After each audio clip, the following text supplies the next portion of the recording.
So today we're going to be focusing on the poem London by William Blake. William Blake was a poet in Victorian and Georgian England. He wrote a selection of poems in his anthologies, and this anthology that we're choosing is Songs of Innocence and Experience. Most of the poems in this one had a counterpart. So the experience poems were often more bitter or cynical. The innocence poems were often naive and simple.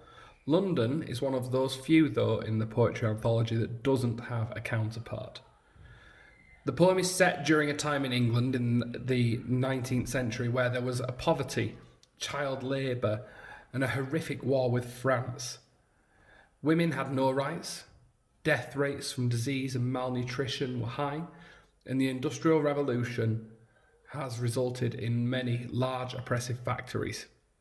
Blake's poems often railed against these and how London, arguably the greatest city in the world at that time, was just filthy and corrupt.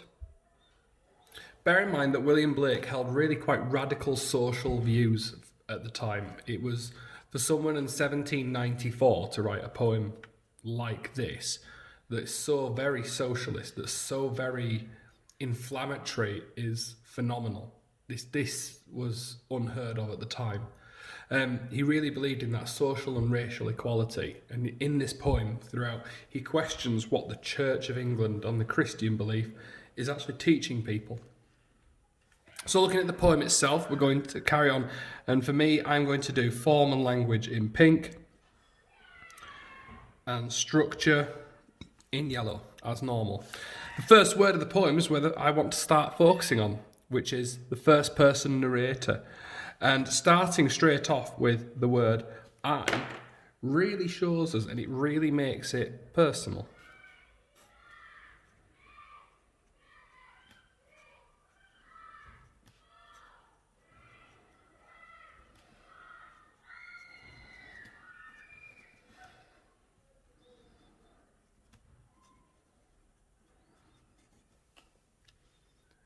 Carrying on then, we've got the word wander. The fact that he's wandering, it makes it sound aimless. Like he's just got no purpose. And it could reflect that he feels powerless to change society.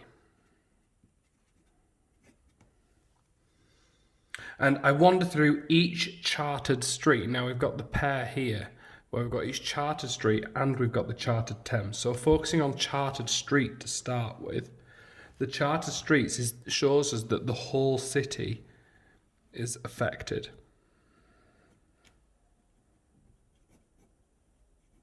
No matter if you're the Queen or King at the time living in Buckingham Palace, or if you're one of the poorest people living in the slums of London, it still affects you. And the fact that London is so corrupt and so dirty, it doesn't matter. It's not just one area. Looking then at the chartered Thames, so almost echoing it here, where the chartered Thames does flow. So this shows that even the powerful river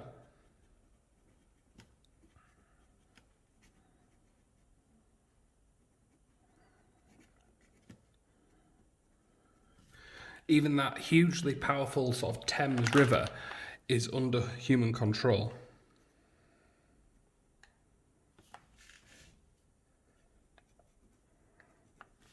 That shows clearly the power of man.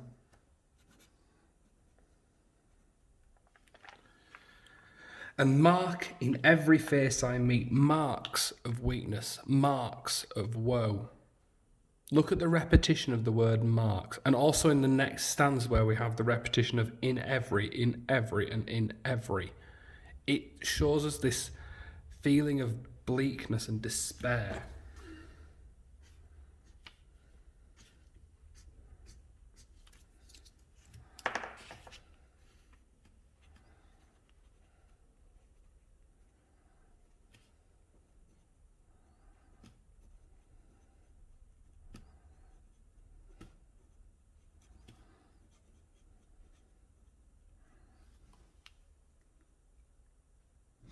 We've got in the second line of the next stanza, on line 6 of the poem, infants cry of fear.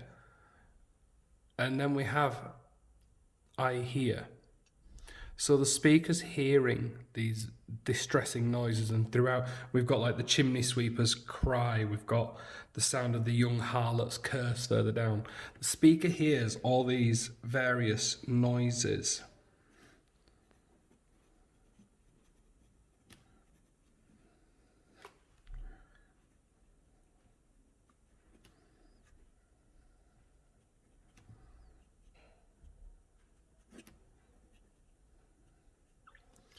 And this makes the whole thing feel almost hellish.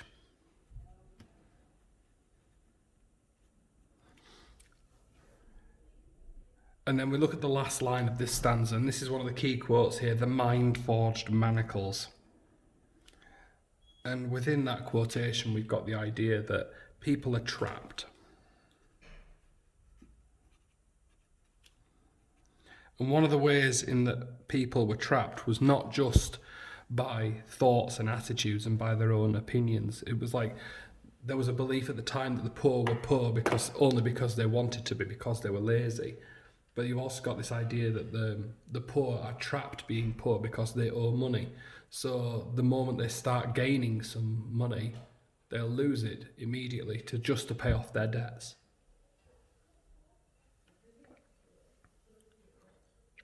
Looking at the next stanza, looking at the chimney sweeper's cry.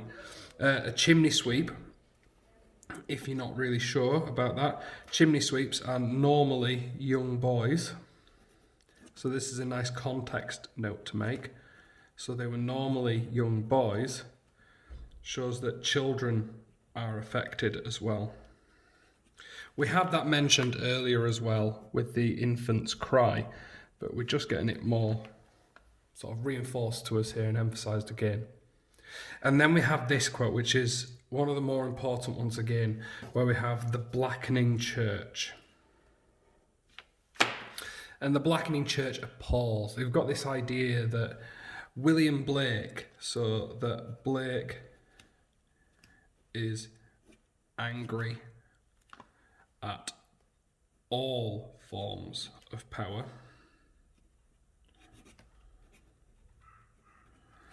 So the fact that he's angry at all these different forms of power, including the church, and the fact that he describes the church as blackening, suggests that the church is corrupt. Like it's got a blackening soul.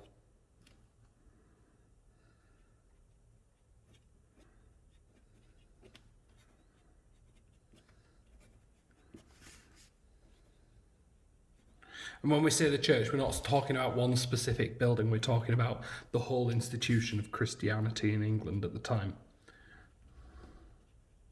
Perhaps he's thinking about the wider church as well. Don't forget we've got the phenomenal beauty and the money spent on the Catholic Church in Rome and where it wants to spend it, but also the phenomenal poverty that's involved with the Catholic Church. Pardon me. The blackening church also, if we keep moving down, links to the Industrial Revolution, where at one point England was described as the greatest black country on the earth, not through a racial standpoint, but through a standpoint of all the buildings were turning black, the trees were disappearing, so therefore the greenery was disappearing. And the fact that it's this grim visual imagery, and it just really highlights the ugliness there. Looking at the last line of this stanza as well, the runs in blood down palace walls, perhaps could reference the French Revolution, which had recently happened, where the French had obviously risen up and killed their royal family. This is something that the establishment in England at the time were very worried about, was, the poor people rising up and realising that they outnumber the rich 50 or 60 to 1, that if they wanted to, they could just take over. very simply. And they were kept in this sort of constant state of fear that you should never rise up, you shouldn't do this, you should abide, otherwise you won't have this or you won't have that. And actually they would keep people poor deliberately. Through most midnight streets I hear how the youthful harlots curse. Now we've got youthful harlot. It's a real contrast here. So the youthful harlots curse. So it's a contrasting image. The fact that we've got a harlot who's a prostitute, and the fact she's youthful suggests that nothing's ever been good in her life. And again, we have that sense of sound here with curse. I'll just bracket that so it stands out separate to the other one. And then blasts the newborn infant's tear. Well, even newborns are affected. And it just sort of gives us that universality that everyone's affected by this. And it blights with plagues the marriage hearse. There's two ideas that I want to take from this, though. The blights with plagues hints that something is... It's this powerful language here. The blights with plagues. I'm just going to write about that down there. It's powerful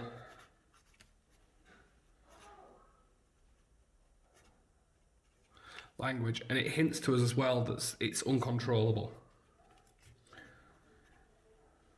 Think about the situation we're in at the moment with coronavirus and how that feels uncontrollable at the moment, that we're only after 15 months starting to get the vaccine sorted out, starting to get on top of the virus, and then the new variant at Christmas was has almost obliterated any sort of recovery from the virus that there's been.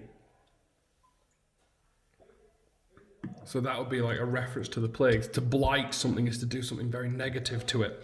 And then the marriage hearse at the end being an oxymoron. So an oxymoron is two words that are in opposition to one another, and it links the happiness of marriage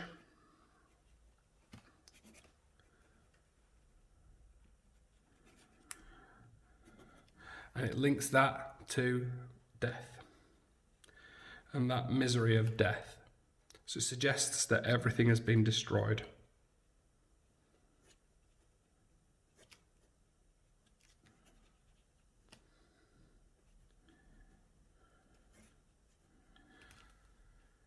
Looking for the themes then in this poem, there's two key themes that you need to focus on. So this is in our themes box, bottom right.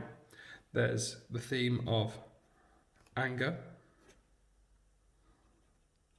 that he's angry at society and at the power.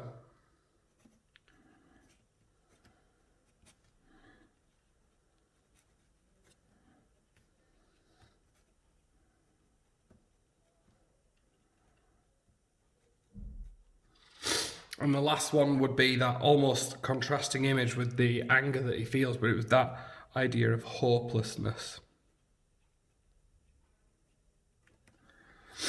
That people are unable to help themselves.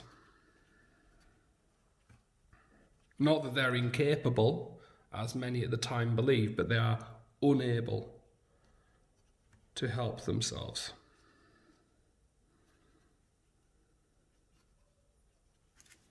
The poems I compare this with, there's lots of different ideas. You could take the idea of hopelessness.